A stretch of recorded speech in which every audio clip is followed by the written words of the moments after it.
Najprej poglejmo Metkino umetnino. Animacija je tehnika oživljanja narisanih likov.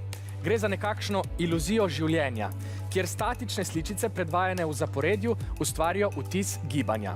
Če sličice pogledamo posamezno, vidimo, da so vsi elementi na njih še vedno pri miru. Tukaj pa postane zabavno. Naše oko je v eni sekundi sposobno zaznati do 15 različnih sličic. Kinematografske projekcije pa jih predvajajo kar 24 na sekundo in človeško oko to dojame kot neprekinjeno in tekoče gibanje. Tudi Metka je morala narisati dovolj sličic za vsako sekundo. Preverimo. V 3 sekundah bom spustil 72 sličic, torej 24 na sekundo. Deluje.